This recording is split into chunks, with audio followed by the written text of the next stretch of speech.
जय श्री कृष्ण मित्रों। Last time આપણે ધોરણ 12 ની અંદર વાત કરતા હતા ચેપ્ટર નંબર 8 ડી અને એફ વિભાગના તત્વો। ફરીથી આપણે અહીંયાથી શરૂ કરીએ। ડી અને એફ વિભાગના તત્વો, બરાબર। જો આપણે શરૂઆતની અંદર ડી વિભાગના તત્વો વિશે વાત કરતા હતા। ડી વિભાગના તત્વોના લાક્ષણિકતાઓ, સામાન્ય ગુણધર્મો, પરમાણુય ત્રિજ્યા, ઓક્સિડેશન અवस्था આવી આપણે ચર્ચાઓ કરેલી હતી। ફરીથી આપણે એની અંદર જ આગળ વધીએ મિત્રો, અને આજે આપણે ચર્ચા કરીએ એનાથી એક આગળના ગુણધર્મ વિશે, જેનું નામ છે મિત્રો ઊંચી ઓક્સિડેશન અવસ્થાઓની સ્થિરતાના વલણો। ઊંચી ઓક્સિડેશન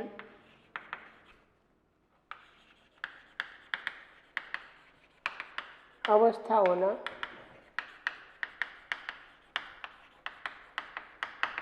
સ્થિરતાના વલણો।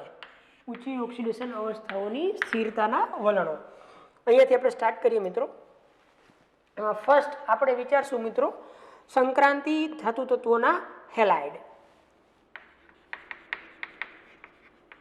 પહેલા થોડીક હેલાઇડ સંયોજનો વિશે વાત કરશું કે હેલાઇડ સંયોજનોના સંદર્ભમાં ઓક્સિડેશન આંકની સ્થિરતા વિશે આપણે શું કહી શકીએ। તો પહેલા તો આપણે એવું કહીશું કે ભાઈ કયા કયા હેલાઇડ કેવા પ્રકારના સંયોજનો બનાવી શકે એના વિશે ચર્ચા કરીએ। તો પહેલા તો પ્લસ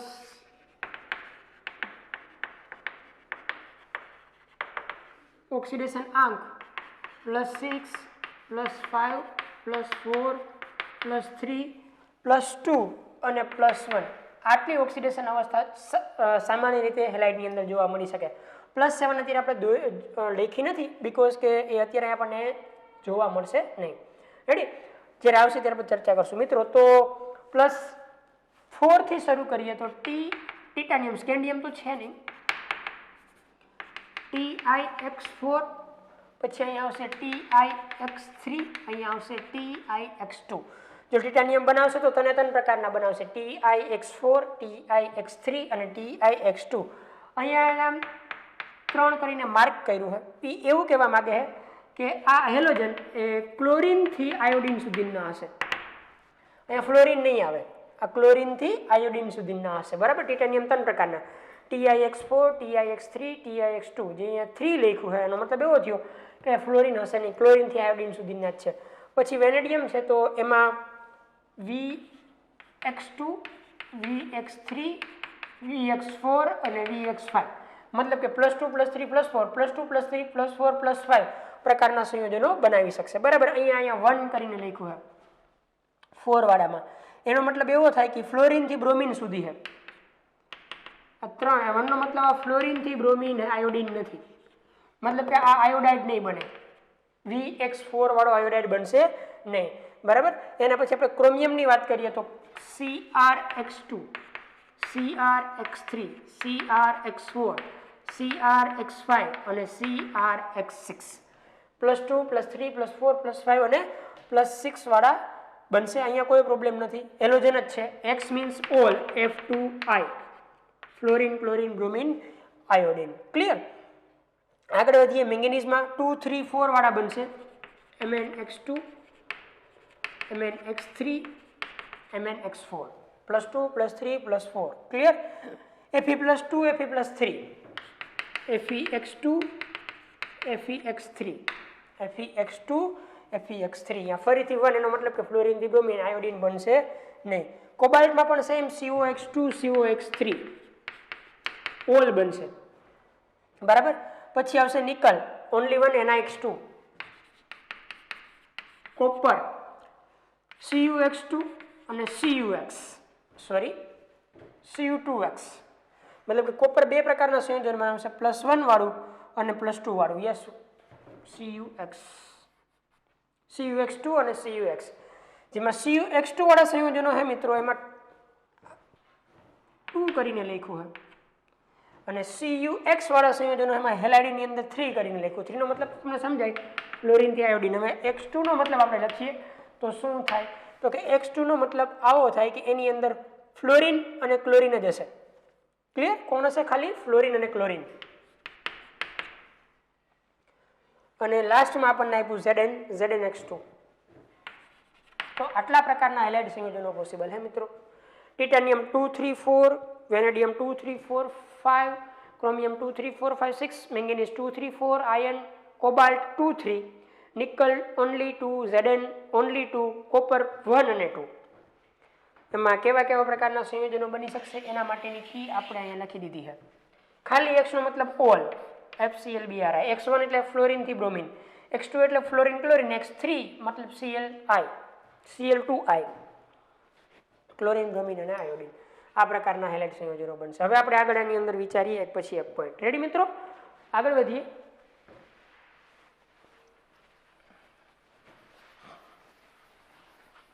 તો ફર્સ્ટ પોઈન્ટ તો આપણે એની અંદર એવો લખશું કે ભાઈ TiX4, પછી આપણે વાત કરીએ વેનેડિયમની, તો વેનેડિયમમાં VF5 અને CrF6, ક્રોમિયમનો હેક્ઝાફ્લોરાઇડ માં ઊંચી ઓક્સિડેશન અવસ્થા પ્રાપ્ત થાય છે. સંયોજનોમાં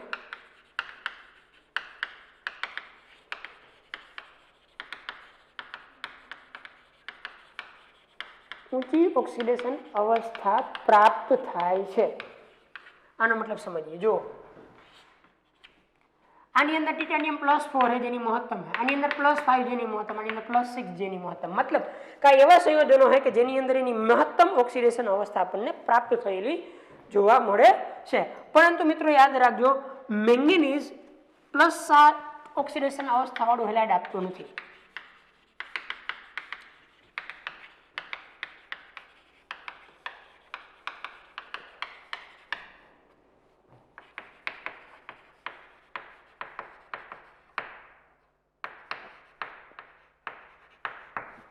મેંગેનીઝનો +7 વાળો હેલાઇડ ડાયરેક્ટ બનતો નથી મિત્રો, પરંતુ MnO3F માં તે જોવા મળે.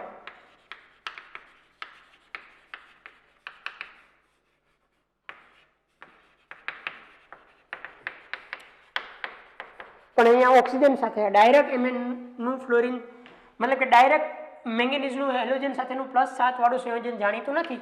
એક આ જ સંયોજન બની શકે MnO3F કે જેમાં મેંગેનીઝનો ઓક્સિડેશન આંક +7 જોવા મળે મિત્રો. રેડી? એના પછીની વાત કરીએ આપણે, તો મેંગેનીઝ પછીના ધાતુઓ ટ્રાયહેલાઇડ સંયોજનો ધરાવતા નથી, સિવાય કે મેંગેનીઝ સિવાયના તત્વો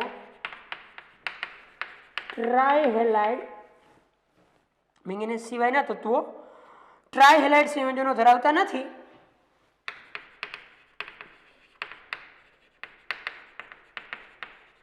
સિવાય કે, હવે જો કી લખી હતી આપણે એનો યુઝ કરીએ, સિવાય કે FeX3 અને CO એટલે કે કોબાલ્ટ F3, એક આ અને એક આના સિવાય. આનો મતલબ all, fluorine chlorine bromine iodine. આના સિવાય મેંગેનીઝ સિવાયના તત્વો, મેંગેનીઝ પછીના જે તત્વો છે બરાબર, મેંગેનીઝ પછીના, સોરી અહીંયા સિવાયના નહીં પછીના આવશે. મેંગેનીઝ પછીના તત્વોમાં ટ્રાયહેલાઇડ સંયોજનો શક્ય નથી, છે આના સિવાયના FeX3 અને COX3. એના સિવાયના ટ્રાયહેલાઇડ સંયોજનો મિત્રો પોસિબલ છે. સૌથી ઊંચી ઓક્સિડેશન અવસ્થાવાળું જો હું સંયોજન લખું તો COF6 છે, કે જેમાં ક્રોમિયમ +6 ઓક્સિડેશન અવસ્થામાં અને ખૂબ સ્થાયી સંયોજન છે બરાબર. અને આમાં આપણે એમ કહેશું કે ભાઈ શા માટે સંયોજન સૌથી વધારે સ્થાયી, તો એની પાછળનું કારણ છે ઊંચી લેટાઇસ ઉર્જા અથવા તો ઉચ્ચ સહસંયોજક સંયોજન. ઊંચી લેટાઇસ ઉર્જા અથવા ઊંચો સહસંયોજક સ્વભાવ, ઉચ્ચતર સહસંયોજક સ્વભાવ, એના કારણે સ્થાયી છે બરાબર. અને હું વાત કરું VF5 ની અને CrF5 ની, VF5 અને CrF5 આ પણ ઉચ્ચતર બંધન એન્થાલ્પી ધરાવે છે બરાબર, જે પણ એના માટે જવાબદાર છે. ઉચ્ચતર બંધન એન્થાલ્પી છે, મતલબ કે એની બંધ એન્થાલ્પી બહુ વધારે છે. આની સ્થાયીતા માટે પણ એની ઉચ્ચતર બંધન એન્થાલ્પી જવાબદાર છે. બીજું તો કાંઈ નથી આમાં લખવાનું છે. ભાઈ મહત્તમ ઓક્સિડેશન અવસ્થા ટાઇટેનિયમ વેનેડિયમ ક્રોમિયમમાં પોસિબલ છે, મેંગેનીઝમાં ડાયરેક્ટ હેલોજન સાથેની મહત્તમ ઓક્સિડેશન અવસ્થા શક્ય નથી. એક સંયોજનમાં છે MnO3F માં Mn+7 શક્ય, પણ ખાલી હેલોજન સાથે શક્ય નથી. મેંગેનીઝ પછીના તત્વો ટ્રાયહેલાઇડ સંયોજનો ધરાવતા નથી. મેંગેનીઝ પછીના એટલે આયર્ન, કોબાલ્ટ, નિકલ, કોપર, સિવાય કે Fe3 અને COF3. હા, COF6 છે એમાં ઉચ્ચ ઓક્સિડેશન અવસ્થા છે કોબાલ્ટની. એનું કારણ લેટાઇસ એનર્જી અથવા તો ઉચ્ચ સહસંયોજક સંયોજન છે. આ બંનેની અંદર ઉચ્ચતર બંધન એન્થાલ્પી પણ જવાબદાર છે એની સ્થિરતા માટે. બરાબર, તો એક આ વાત આપણે યાદ રાખીએ. આગળ વધીએ, હજી થોડીક વાત કરીએ.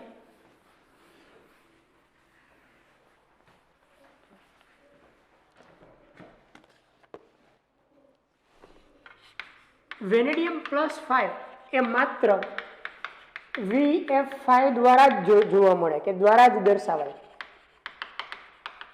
મતલબ કે વેનેડિયમની સ્થાયી ઓક્સિડેશન અવસ્થા જે +5 છે એમાં માત્ર ફ્લોરિન જ છે, એના દ્વારા જ આપણે એને દર્શાવી શકીએ. V છે આ V વેનેડિયમ.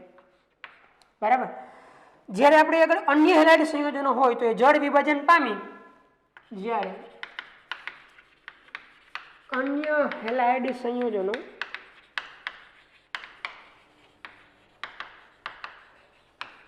જળ વિભાજન પામી અને ઓક્સો હેલાઇડ સંયોજનો VOX3 આપે.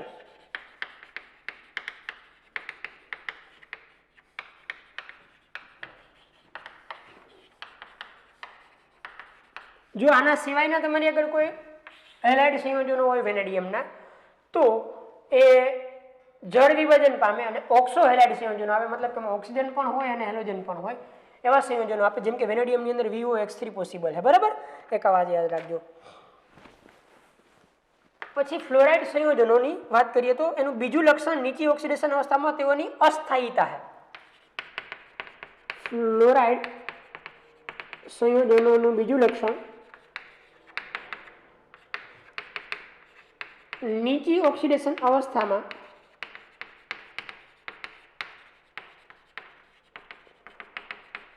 તેની અસ્થાયીતા છે. સ્થાયીતા નહીં મિત્રો, અસ્થાયીતા. નીચી ઓક્સિડેશન અવસ્થામાં અસ્થાયી છે. બરાબર, એની પાછળનું કારણ પણ આપણે સમજશું. ફ્લોરાઇડ સંયોજનોનું બીજું લક્ષણ કે જે નીચી ઓક્સિડેશન અવસ્થામાં અસ્થાયી છે. રેડી, ફ્લોરાઇડ નીચી ઓક્સિડેશન અવસ્થામાં અસ્થાયી, ફ્લોરાઇડ મોટાભાગે ઊંચી ઓક્સિડેશન અવસ્થામાં જ સ્થાયી હશે. રેડી, દાખલા તરીકે આપણને આપ્યું VX2 નું એક્ઝામ્પલ. VX2 આપણે લઈએ કે જ્યાં X બરાબર Cl Br અને I છે, બરાબર, સ્થાયી છે.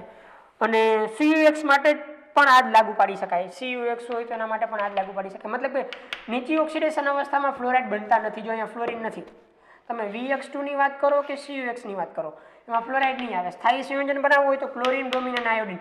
ફ્લોરાઇડની નીચી ઓક્સિડેશન અવસ્થા જનરલી અસ્થાયી હોય. રેડી, આવું એ કહેવા માંગે છે. હા, પછી આગળની વાત છે કે આયોડિન માટે હે એ કંઈક આવી છે કે આયોડાઇડ સિવાય બધા જ Cu2 હેલાઇડ સંયોજનો જાણીતા છે. આયોડાઇડ સિવાય બધા જ Cu2 એટલે કે +2 હેલાઇડ સંયોજનો જાણીતા છે.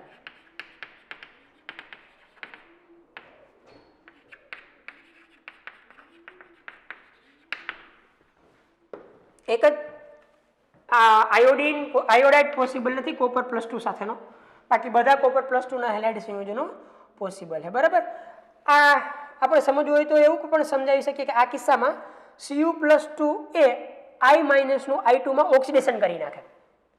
આ કિસ્સામાં શા માટે આયોડાઇડ નથી બનતા કોપરના? તો કે Cu+2 છે એ I- નું I2 માં ઓક્સિડેશન કરે, એટલે પોસિબલ નથી. જેની રિએક્શન પણ આપણને આપી દીધી કે Cu2 plus I- it gives Cu2I2 plus I2. અહીંયા 4 આવશે, અહીંયા 2 આવશે. આમાં કોપર +1 છે. કોપર આયોડિન સાથે પ્રક્રિયા કરે તો I- નું I2 માં ઓક્સિડેશન કરી નાખે, એટલે +2 વાળું સંયોજન પોસિબલ નથી કોપરનું આયોડાઇડ સાથેનું +1 વાળું સંયોજન બનાવી શકાય, આ ઘન અવસ્થામાં મળશે તમને. રેડી મિત્રો? તો યાદ રાખજો. હા, એક આ પ્રશ્ન. એના પછીનો તો કે તમે એમ છતાં પણ જલીય દ્રાવણમાં ઘણા બધા કોપર 1 સંયોજનો અસ્થાયી હોય. જલીય દ્રાવણમાં ઘણા બધા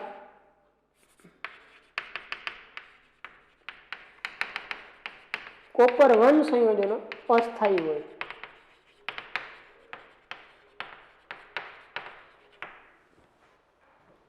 સમજીએ. કારણ કે તે વિષમીકરણ અનુભવે.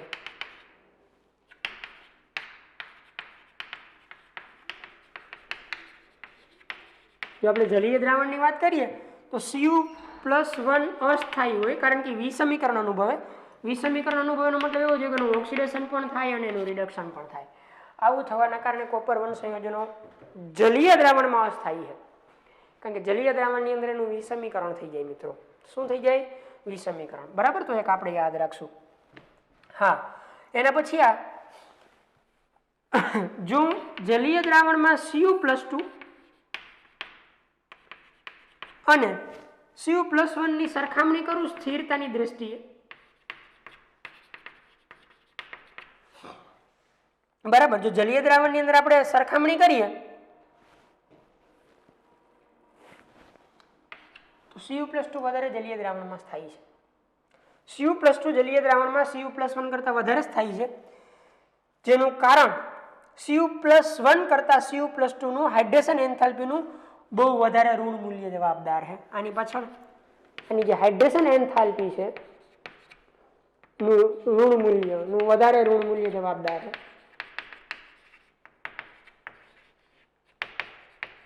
મતલબ કે પાણી સાથે જોડાય ત્યારે એમાં બહુ વધારે ઉષ્મા છૂટી પડે છે, જેથી કરીને જલીય દ્રાવણમાં કોપર પ્લસ કરતા કોપર+2 વધારે સ્થિર છે, કારણ કે એની જલીયકરણ એન્થાલ્પી વધારે છે.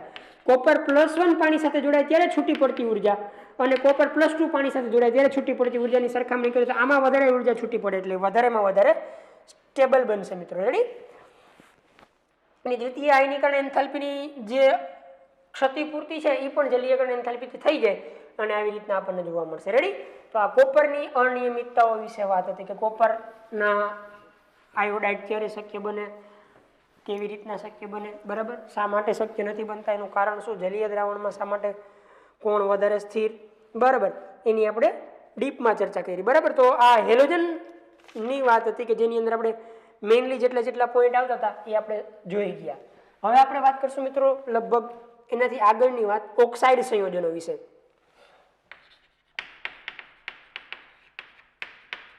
ઓક્સાઇડ સંયોજનો બનશે તો કેવા કેવા પ્રકારના બનશે અને એની વિશેષતાઓ શું હશે?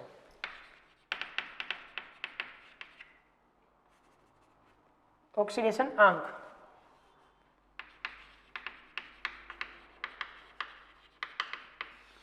+7 સુધી આપણે લઈ જશું અહીંયા.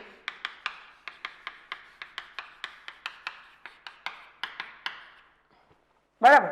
પેલો જ આવશે Sc2O3 +3 વાળો હે Sc2O3 મિત્રો સ્વભાવે ઉભય ગુણધર્મી છે. હું બધાના સ્વભાવ લખું મિત્રો. ઓક્સાઇડ વાળું ટેબલ યાદ રાખજો. It's most IMP according to the NEET and જેડબલ, કારણ કે આ ટેબલમાંથી ઓક્સાઇડના સ્વભાવ બહુ પૂછાય કે ઓક્સાઇડ કયા પ્રકારનું હશે, ઉભય ગુણધર્મી, એસિડિક, બેઝિક, વોટેવર. સ્કેન્ડિયમનો એક જ ઓક્સાઇડ છે Sc2O3 કે જે ઉભય ગુણધર્મી સ્વભાવ ધરાવે છે. અત્યારે આપણે યાદ રાખશું. વેનેડિયમ એના પછી આવશે ટિટાનિયમ, એમાં આવશે TiO એટલે +2 વાળો થયો, બરાબર. એનાથી Ti2O3 એટલે +3 વાળો થયો અને TiO2 એટલે +4 વાળો થયો. આ ઉભય ગુણધર્મી સ્વભાવે આ યાદ રાખવાનું. આ +2 +3 +4 એમાં TiO2 ઉભય ગુણધર્મી. જેટલાનો સ્વભાવ લખાવું એટલાનો યાદ રાખવાનો, બીજીની અત્યારે આપણે કંઈ ચર્ચા કરવાની જરૂર નથી. એના પછી આવશે વેનેડિયમ, એમાં VO આવશે +2 વાળો. પછી આવશે V2O3 +3 વાળો આવશે. પછી આવશે V2O4 અને V2O5. V2O4 અને V2O5 એમાં પહેલા બે ઓક્સાઇડ ઉભય ગુણધર્મી છે. આ બે ઉભય ગુણધર્મી છે. બહુ પૂછાય છે મિત્રો, યાદ રાખજો આ. અને આ બે બેઝિક છે. વેનેડિયમના ઓક્સાઇડનો સ્વભાવ બહુ પૂછે, એમાં V2O5 તો ખાસ. રેડી? પહેલા બે ઉભય ગુણધર્મી, બીજા બે બેઝિક. એના પછી આવશે મિત્રો ક્રોમિયમ, તો એમાં આવશે ફર્સ્ટ તો CrO. આને આપણે આમ લખશું, બરાબર? જે બેઝિક છે સ્વભાવે. પછી આવશે Cr2O3, ક્રોમિયમનું +3 વાળો ઓક્સાઇડ Cr2O3, ઉભય ગુણધર્મી છે મિત્રો, આ ઉભય ગુણધર્મી છે. પછી આવશે મિત્રો CrO2 અને CrO3, 5 વાળો નહીં બને, CrO2 અને CrO3. આનો સ્વભાવ યાદ રાખવાનો, આ એસિડિક છે. રેડી? એસિડિક સ્વભાવ. પછી આવશે manganese, MnO, Mn3O4, MnO, Mn3O4, મતલબ કે જેમાં +3 ઓક્સિડેશન અવસ્થા જોવા મળે. અને Mn2O3, આ મિશ્ર ઓક્સાઇડ છે મિત્રો, બરાબર? Mn3O4 એ મિશ્ર ઓક્સાઇડ છે, જે બે ઓક્સાઇડનું મિશ્રણ છે. એટલે એમાં અત્યારે તમે ગણશો તો તમને +3 નહીં દેખાય, પણ MnO × Mn2O3 નું મિશ્રણ હશે. રેડી? તો એક આ વાત યાદ રાખજો, એક Mn2O3, એક Mn3O4, બે +3 વાળા. પછી આવશે MnO2, અને આ બધા જ ઓક્સાઇડ સ્વભાવે ઉભય ગુણધર્મી છે.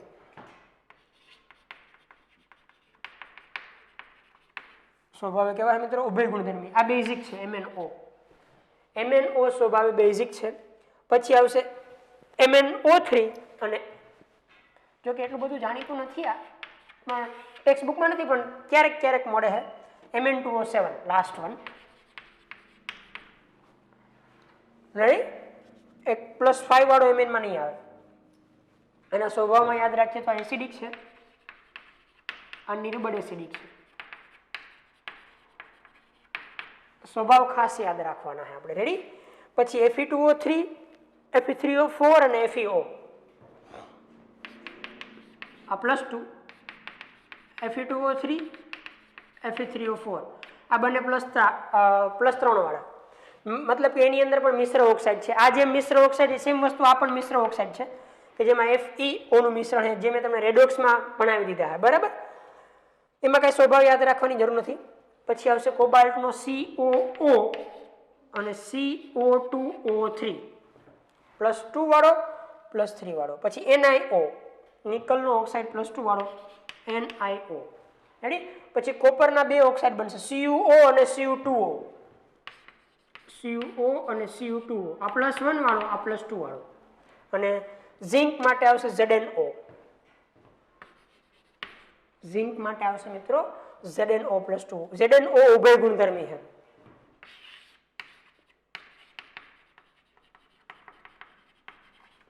ZnO સ્વભાવે ઉભય ગુણધર્મી છે, જ્યારે આ બધા ઓક્સાઇડ અહીંયાથી લઉં તો આ બેઝિક છે. આ યાદ રાખવાનું. આના સ્વભાવ ખાસ યાદ રાખજો કે આ સ્વભાવે કેવા છે. એક આ, એક ઝિંક ઓક્સાઇડ, એ ખાસ યાદ રાખજો. TiO2 સ્વભાવ વારંવાર પૂછાતા આવે છે આના. તો આખા ઓક્સાઇડના ટેબલની અંદર જેટલા જરૂરી બનતા હતા, જે અગત્યના ઓક્સાઇડ હતા, એના બધાના મેં તમને સ્વભાવ લખાવી દીધા મિત્રો, તો એ તમે યાદ રાખજો. રેડી? સ્કેન્ડિયમનો +3 વાળો, ટાઇટેનિયમ +2, +3, +4, વેનેડિયમ +2, +3, +4, +5, ક્રોમિયમ +2, +3, +4, +5 નહીં બને, +6, મેંગેનીઝ 2, 3, 3 માં 2, સાદો અને મિશ્ર 4, 5 નહીં બને, 6 અને 7. 6 આપણી બુકમાં નથી આપ્યો, પણ બનશે. એફીમાં +2, +3, CO +2, +3, નિકલ +2, કોપર +2, +1 અને ઝિંક +2. ઓક્સાઇડના સ્વભાવ આ મુજબ છે મિત્રો, જે તમારે યાદ રાખવાના. નહીતર મોટાભાગના લોકો એવું કહે કે સંક્રાંતિ ધાતુ તત્વોમાં મહત્તમ ઓક્સિડેશન અવસ્થા ધરાવતો ઓક્સાઇડ એસિડિક હોય, આવું લોકો કહે. પછી ન્યૂનતમ ઓક્સિડેશન અવસ્થા ધરાવતો ઓક્સાઇડ બેઝિક હોય,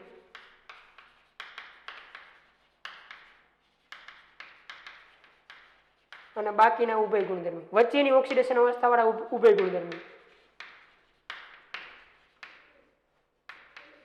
અવસ્થા ધરાવતા ઓક્સાઇડ ઉભય ગુણધર્મી, આવું કહીએ.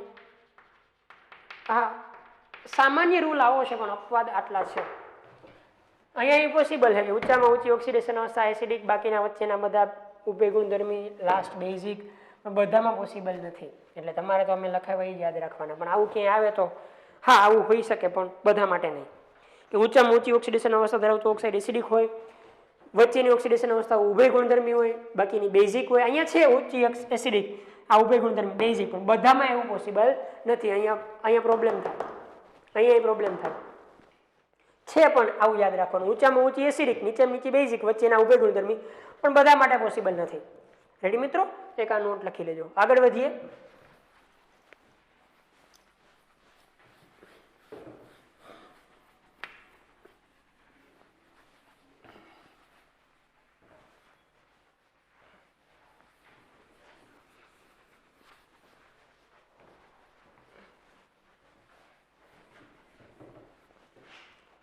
ઓક્સાઇડ સંયોજનોની થોડીક લાક્ષણિકતાઓ વિશે આપણે વાત કરી છે, આપણી ટેક્સ્ટ બુકની અંદર આપી છે મિત્રો. તો એમાં પહેલું તો આપણને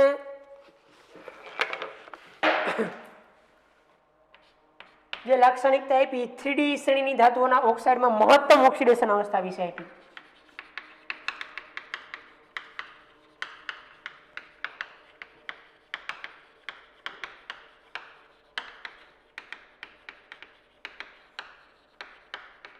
મહત્તમ ઓક્સિડેશન અવસ્થા વિશે લોકો શું કહે આપણે સમજીએ.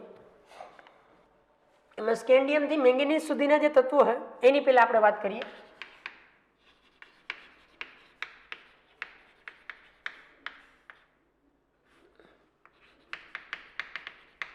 તો એની અંદર શું પોસિબલ બનશે? તો કે સ્કેન્ડિયમ થી મેંગેનીઝ સુધીના જે 3D તત્વો છે તેમની સૌથી ઊંચી ઓક્સિડેશન અવસ્થા તેમના સમૂહ ક્રમાંકને સમાન હોય. એ તો પોસિબલ જ છે. એમની સૌથી ઊંચી ઓક્સિડેશન અવસ્થા તેના સમૂહ ક્રમાંકને સમાન હોય.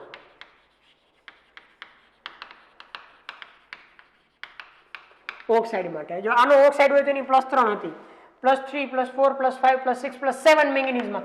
હા, તો એના સમૂહ ક્રમાંક જ છે, કારણ કે સ્કેન્ડિયમ ત્રીજા સમૂહમાં છે, ટિટાનિયમ ચોથામાં, વેનેડિયમ પાંચમામાં, ક્રોમિયમ છઠ્ઠામાં, મેંગેનીઝ સાતમા સમૂહમાં. બરાબર? એટલે કે ઓક્સાઇડ સંયોજનમાં સ્કેન્ડિયમથી મેંગેનીઝ સુધીના તત્વોમાં એની જે ઊંચી ઓક્સિડેશન અવસ્થા છે એના સમૂહ ક્રમાંક બરાબર જ છે, કોઈ પ્રશ્ન નથી. એનાથી આગળ વધીએ.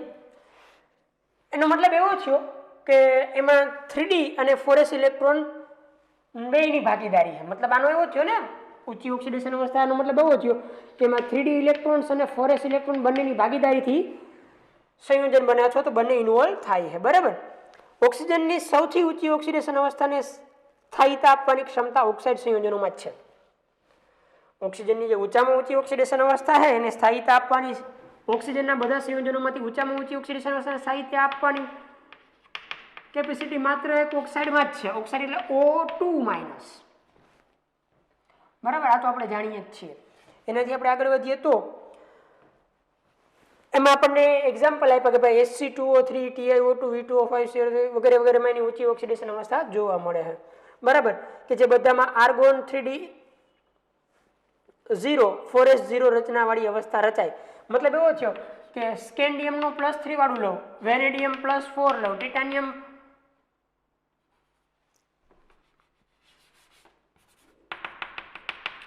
+5, ક્રોમિયમ +6 કે મેંગેનીઝ +7 લઉં, તો બધાની અંદર હું D ઇલેક્ટ્રોનની રચના લખું તો બધાની અંદર D0 જ હોય.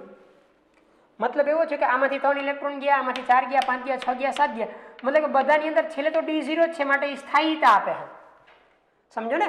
મહત્તમ ઓક્સિડેશન અવસ્થા Sc2O3 છે તો એમાં +3 છે, પછી Mn2O7 છે તો +7 છે. એનો મતલબ એવો છે કે D0 D0 D0 D0 અને D0 માં જ છે બધા, જેથી સ્થાયી છે.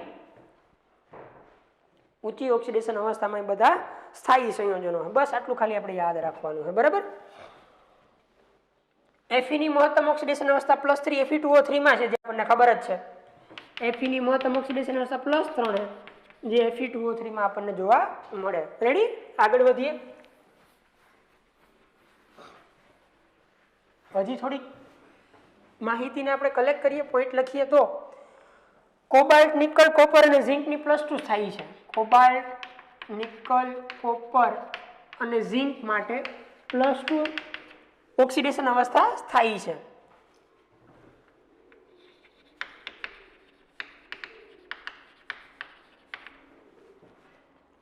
કોબાલ્ટ, નિકલ, કોપર, ઝિંક એ બધી ધાતુના ઓક્સાઇડમાં +2 સ્થાયી છે.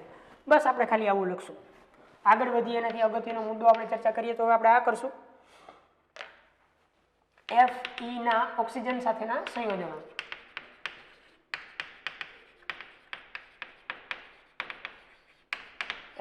Fe ના ઓક્સિજન સાથેના સંયોજનો.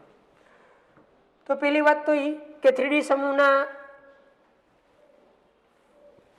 Mn પછીના તત્વોમાં Fe ની વાત કરીએ તો Fe નો +3 વાળો ઓક્સાઇડ જાણીતો છે.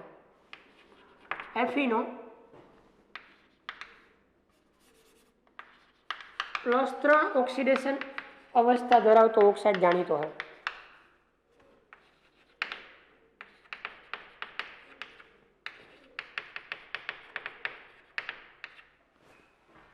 જો Fe ની વાત કરું તો એ +3 ઓક્સિડેશન અવસ્થા વાળો ઓક્સાઇડ એમાં જાણીતો છે, Fe2O3. બસ આપણે ખાલી યાદી બનાવવાની, બીજું કાંઈ નથી. અને +3 થી ઉપરના ઓક્સાઇડ આના જાણીતા નથી, આપણે જાણીએ જ છીએ. આલ્કલાઇન માધ્યમમાં Fe ની ફેરેટમાં પણ કન્વર્ઝન કરી શકાય અને આ ફેરેટનું Fe2O3 અને ઓક્સિજનમાં વિઘટન થાય. એટલે કે જો બેઝિક માધ્યમ રાખીએ આલ્કલાઇન માધ્યમ, તો આલ્કલાઇન માધ્યમમાં Fe ના ફેરેટ પણ બને. Fe નો ફેરેટ એટલે શું? તો કે Fe નો ફેરેટ એટલે FeO4 કે જેનું બાદમાં વિઘટન થઈ Fe2O3 અને O2 મળે. આલ્કલાઇન માધ્યમમાં તમે Fe લઈ જાવ તો ફેરેટ બની શકે, બરાબર, પણ એનું બાદમાં વિઘટન થઈ જાય અને તમને ફરીથી શું મળી જાય? Fe2O3 અને ડાયઓક્સિજન મળી જાય. રેડી? એક આ યાદ રાખવાનું. એના પછીના થોડાક સંયોજનો વિશે વાત કરીએ તો ઓક્સો કેટાયનો. ઓક્સો કેટાયનો મતલબ એવો કે સંક્રાંતિ ધાતુ વડે ડાયરેક્ટ ઓક્સિજન જોડાયેલો હોય અને કેટાયન હોય. તો વેનેડિયમ અને ટિટાનિયમના ઓક્સો કેટાયનો પણ જાણીતા છે. વેનેડિયમ અને ટિટાનિયમની અંદર વાત કરું તો એના ઓક્સો કેટાયનો જાણીતા છે. વેનેડિયમ માટે V5 બરાબર તરીકે VO2 છે, VO2 છે અને વેનેડિયમ 6 પણ જાણીતું છે VI, જેની અંદર આવશે VO2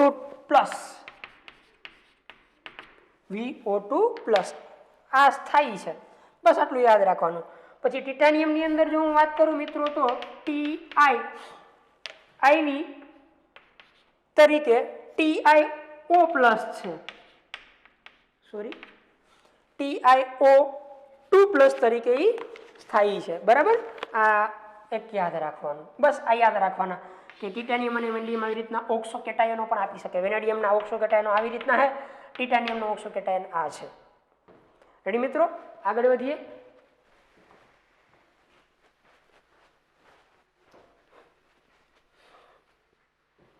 ઓક્સાઇડ સંયોજનોની અંદર હજી આપણે વાત કરીએ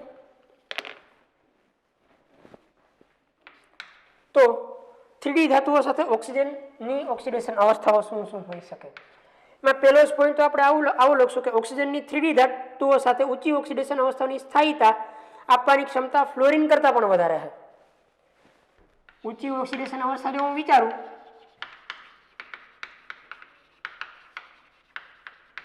તો આપણે એવું કહેતા હતા કે સંક્રાંતિ ધાતુને એટલે કે 3D તત્વોને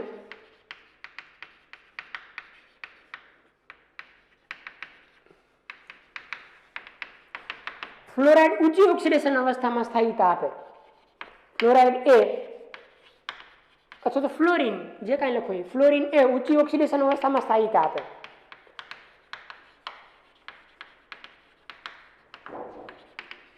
આપણે કહેતા હતા કે નીચા ફ્લોરાઇડ સ્થાયી નથી, પરંતુ મિત્રો ઓક્સિજન ફ્લોરિન કરતાં વધારે સ્થાયીતા આપે ઊંચી ઓક્સિડેશન અવસ્થાને. પરંતુ ઓક્સિજન એ ફ્લોરિનથી પણ વધારે સ્થાયીતા આપશે. ઊંચી ઓક્સિડેશન અવસ્થાને. ફ્લોરાઇડ જેમ ઊંચી ઓક્સિડેશન અવસ્થાને સ્થાયિતા આપતા હતા એવી રીતના ઓક્સાઇડ પણ ઊંચી ઓક્સિડેશન અવસ્થાને સ્થાયિતા આપશે. ફ્લોરિન કરતાં ઓક્સિજન વધારે સ્થાયિતા આપશે ઊંચી ઓક્સિડેશન અવસ્થાઓને. આ પોઈન્ટ આમ કહેવા માંગે છે. જેમ કે આપણને મેંગેનીઝ માટે કીધું છે કે MnF4 હતું, બરાબર. સેમ વસ્તુ Mn2O7 છે. અહીંયા તો મેક્સિમમ +4 સુધી જતો તો અહીંયા મેક્સિમમ +7 સુધી જઈ શકશે. તો એક આ વાત યાદ રાખજો, બરાબર, કે મેંગેનીઝમાં ફ્લોરાઇડ કરતાં ઓક્સિજન વધારે ઊંચી ઓક્સિડેશન અવસ્થાને સ્થાયિતા આપશે, બરાબર. એના પછી ઓક્સિજનના સંયોજનો વિશે વાત કરીએ તો ઓક્સિજનના વેનેડિયમ, ક્રોમિયમ અને મેંગેનીઝ સાથે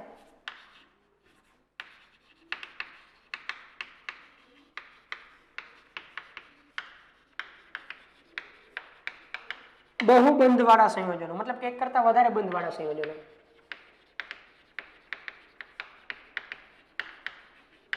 બહુબંધ એટલે એક કરતા વધારે બંધવાળા સંયોજનો, જેની અંદર આવશે Mn2O7 કે જે સહસંયોજક સ્વભાવ ધરાવે છે. એક એક્ઝામ્પલ આપ્યું આપણને Mn2O7 કે જે સહસંયોજક સ્વભાવ ધરાવે. મિત્રો એનું બંધારણ લખું તો કંઈક આવા પ્રકારનું હોય. Mn આની સાથે 3 વખત ઓક્સિજન ડબલ બંધથી જોડાયેલો હશે, આવી રીતના. અને આ જે રચના છે એ સમચતુષ્ફલકીય રચના છે. આની આગળ આવા 2 સમચતુષ્ફલક હશે. મિત્રો રેડી? આ સંયોજનની લાક્ષણિકતા શું? તો કે આમાં Mn પરમાણુ MnO-Mn સેતુબંધથી જોડાયેલો છે. જો MnO-Mn સેતુબંધ છે, અહીંયા MnO-Mn સેતુબંધ થી જોડાયેલો છે. 2 સમચતુષ્ફલક છે એની આગળ, બરાબર. જે 2 સમચતુષ્ફલકોને ઓક્સિજન એકબીજા સાથે જોડે છે. હા, તો 4 બાજુ ઓક્સિજન ગોઠવાયેલા હશે Mn ની, અને એ સમચતુષ્ફલકને જોડતો એક ઓક્સિજન બંધ હશે MnO-Mn સેતુબંધ, બરાબર. આ એક વાત યાદ રાખજો.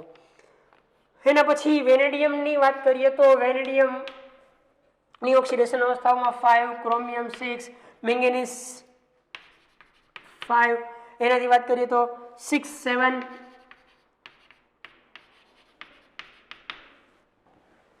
માટે પણ સમચતુષ્ફલકીય આયનો બની શકે, જે આયનો MO4N- તરીકે જાણીતા હોય. આવા આયનો પણ બની શકે. જો તમે વિચારશો તો MO4N- પ્રકારના આયનો પણ બની શકશે, જેમાં ક્રોમિયમ, મેંગેનીઝ હોઈ શકે. જેમ કે હું વેનેડિયમ માટે વાત કરું તો VO4 3- હોય, બરાબર. ક્રોમિયમ માટે વાત કરું તો CrO4 2- હોય. પછી મેંગેનીઝ માટે વાત કરું તો MnO4 3-. આના માટે MnO4 3-, બરાબર. પછી આવશે MnO4 2-, MnO4 1-. આવા પ્રકારનું કે જેનું જનરલ બંધારણ આવું હશે. સેન્ટ્રલની અંદર મેટલ હશે, ચારે બાજુ ઓક્સિજન હશે ડબલ બોન્ડેડ, આની ઉપર N- ચાર્જ હશે. સમચતુષ્ફલક જ છે કે જ્યાં M બરાબર ક્રોમિયમ, વેનેડિયમ, મેંગેનીઝ છે. આવા પ્રકારના ઓક્સો એનાયન પણ બનાવી શકશે મિત્રો. રેડી? આ ડબલ બોન્ડેડ હશે. આવા પ્રકારના ઓક્સો એનાયનો બનાવી શકશે. તો આ ઓક્સિડેશન અવસ્થાની સ્થિરતા વિશે આપણે થોડીક ચર્ચા કરી ઓક્સાઇડ સંયોજનોની અંદર અને હેલાઇડ સંયોજનની અંદર, બરાબર. આના પછીનો એક નેક્સ્ટ પોઈન્ટ વિચારીએ આપણે, અને પછી આપણે આગળના લેક્ચરમાં ચર્ચા કરશું. આના પછીનો જે નેક્સ્ટ પોઈન્ટ છે આપણા માટે એ કંઈક આવા પ્રકારનો છે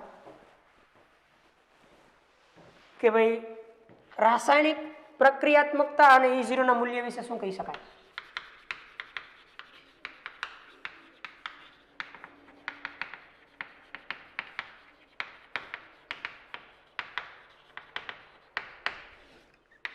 રાસાયણિક પ્રક્રિયાત્મકતા અને E0 ના મૂલ્ય વિશે શું કહી શકાય?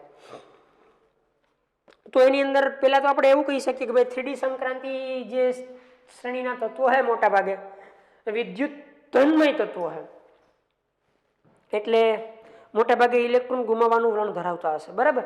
તો આના આધારે આપણે આની અંદર ચર્ચા કરશું. તો પહેલી વાત તો આપણે આની અંદર એવી લખી શકીએ કે 3D સંક્રાંતિ તત્વોના વિદ્યુત ધનમય હોવાથી તે ખનિજ એસિડ સંયોજનોમાં ઓગળે છે, જેમ કે અમુક ઉમદા ધાતુઓને બાદ કરતા, જેમ કે કોપર. પહેલા તો આપણે આવી વાત કરશું કે 3D શ્રેણીના તત્વો વિદ્યુત ઘનમય હોવાથી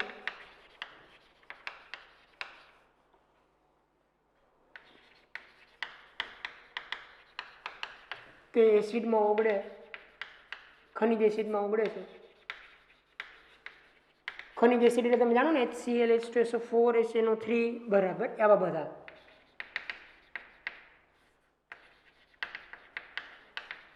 સિવાય કે કોપર. કોપર ઉમદા ધાતુ છે કે જે ઓગળતી નથી.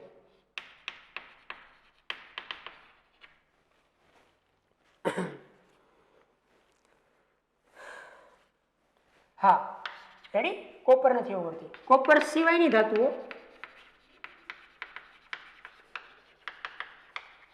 વન મોલારિટી H+ ના દ્રાવણમાંથી H2 ને મુક્ત કરી શકે.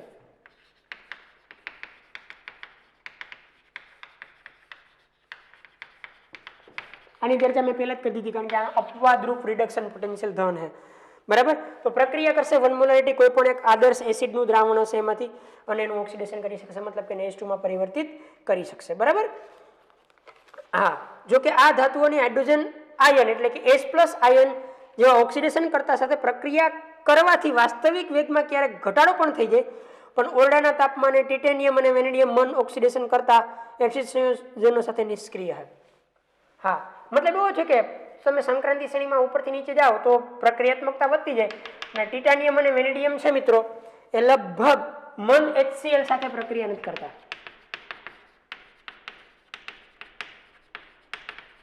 મતલબ કે પ્રક્રિયાનો વેગ ઓછો કે ધીમો હોઈ શકે, પણ પ્રક્રિયા આપશે એ ફાઇનલ. હા, આ નથી આપતા. ટિટાનિયમ અને વેનેડિયમ એટલી બધી ધીમી પ્રક્રિયા આપે કે તમે કન્સિડર કરી શકતા નથી HCl સાથે. ખૂબ ધીમી પ્રક્રિયા, એટલે કે પ્રક્રિયા થશે નહીં. આપણે આવું કન્સિડર કરવું પડશે, બરાબર. અને જો તમે E0M2+/M રિડક્શન પોટેન્શિયલના મૂલ્યો જોશો તો તમે જોઈ શકશો કે દ્વિસંયોજક કેટાયન બનવાનું વલણ ઘટતું જાય છે.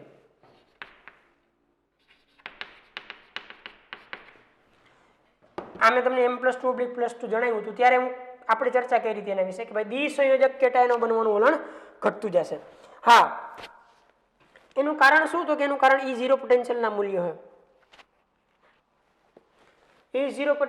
E0 રિડક્શન પોટેન્શિયલના મૂલ્યનો આધાર કોની ઉપર હોય? ત્યારે પણ મેં કીધું હતું તમને કે એનો આધાર એક તો પરમાણ્વીયકરણ એન્થાલ્પી ઉપર, પ્રથમ આયનીકરણ એન્થાલ્પી ઉપર, દ્વિતીય આયનીકરણ એન્થાલ્પી ઉપર અને જલીયકરણ એન્થાલ્પી ઉપર એનો આધાર હોય, બરાબર. પછી આપણને થોડીક ધાતુઓ માટે એની ચર્ચા કરીને આપી છે, બહુ એમાં કઈ ડીપમાં જવાની જરૂર નથી, અત્યારે જેટલું આપ્યું એટલું યાદ રાખશું.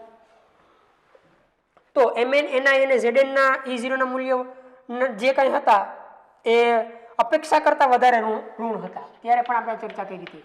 Mn, Ni અને ઝિંકના E0 ના મૂલ્યો જે હોવા જોઈએ એના કરતાં પણ વધારે ઋણ હતા, જેનું કારણ આપણે કીધું કે આની અંદર D5 છે, આની અંદર D10 છે, જ્યારે નિકલની અંદર એની જલીયકરણ એન્થાલ્પી જવાબદાર છે આ માટે. એ જ વસ્તુ ફરીથી અહીંયા રિપીટ કરી છે, બરાબર. તો ફરીથી આપણે અહીંયા રિપીટ કર્યું કે આના અપેક્ષા કરતા જે મૂલ્યમાં ફેરફાર છે એનું કારણ આ છે.